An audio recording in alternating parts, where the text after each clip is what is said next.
Alors, bonjour et bienvenue dans cette nouvelle vidéo où nous allons découvrir donc les MCP ou Model Context Protocol.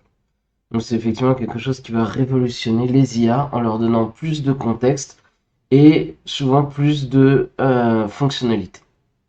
Donc, vous avez souvent entendu donc les IA à la base, c'est ChatGPT, c'est Claude, on pose des questions, il se débrouille tout seul pour trouver la réponse et il vous renvoie voilà, la réponse.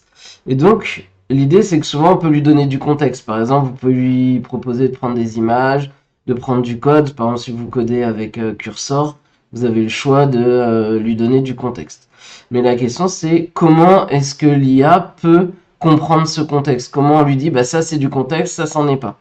Eh bien, en fait, c'est grâce aux MCP qui vont justement codifier cette interpolarité, donc de dire bah là ça c'est telle information, là c'est telle autre information, c'est la ressource 1, la ressource 2.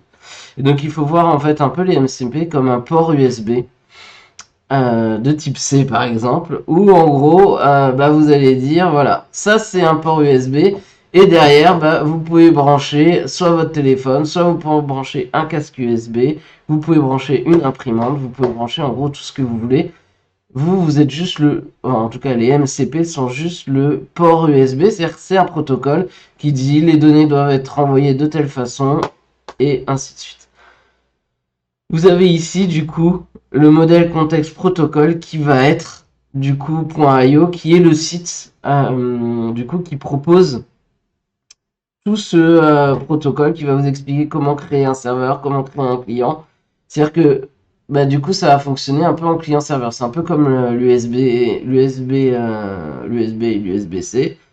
Vous avez d'un côté votre ordinateur qui va accepter du coup la prise USB et du coup des logiciels serveurs sur cet ordinateur qui vont récupérer les données d'un client, par exemple du portable. Et quand vous connectez votre portable, ça c'est la partie physique, mais il faut dire comment vous allez transférer les données. Donc voilà. Et donc ça, en gros, en gros, c'est mis en place grâce à OMCP qui vont du coup bah, standardiser tout ça. Et donc la société qui est derrière et qui a propulsé ça, c'est Anthropic, donc c'est ceux qui développent justement Claude. Alors, si on va un peu plus loin dans les MCP, donc c'est un protocole qui va permettre donc de codifier les interactions entre justement d'un côté les outils, de l'autre côté les LLM. En gros, c'est comme des plugins ou des outils intégrés. Voilà, donc il y avait déjà ça à l'intérieur. En gros, ChatGPT utilisait ses propres plugins, Claude les siens.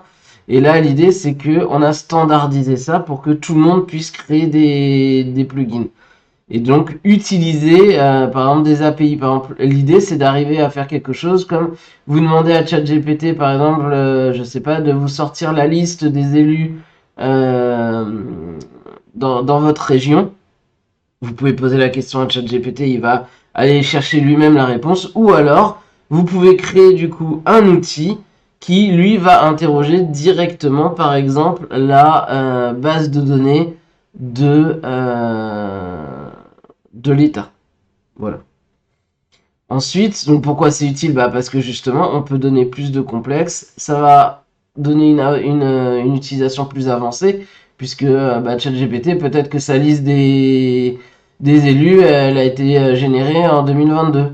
Et du coup, depuis, ça a changé. Donc, l'intérêt du MCP, c'est que bah, vous allez utiliser un outil et vous savez qu'il est à jour, puisque c'est vous qui l'avez codé.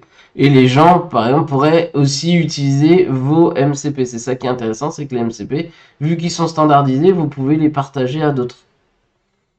Donc, l'avenir, c'est ça, c'est du coup une façon plus collaborative et de faire donc des agents qui vont avoir des contextes que vous allez choisir.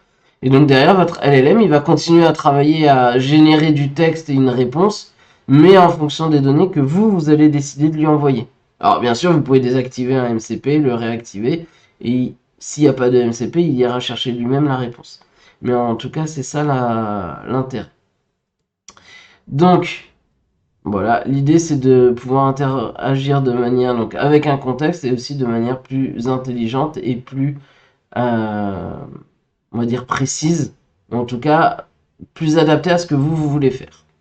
Donc si vous voulez en savoir plus, moi je vous invite à aller voir le github.com donc de OpenAI Model Context Protocol. Vous en saurez un petit peu plus sur la façon dont OpenAI a de le faire. Dans la prochaine vidéo, on ira directement sur le site donc des mcpprotocol.io qui est la documentation technique et je vous proposerai du coup de créer un MCP, donc un outil, un serveur qu'on pourra utiliser. Et on verra si ça vous intéresse, dites-moi dans les commentaires. Peut-être que du coup je créerai la partie serveur qui viendra se connecter. Après, on est sur YouTube. N'oubliez pas de liker, de vous abonner. Vous savez comment ça se passe. Et bah moi, ça m'aide à me faire connaître et éventuellement à pouvoir faire du contenu un peu plus, encore plus qualitatif. Et je vous dis à la prochaine vidéo.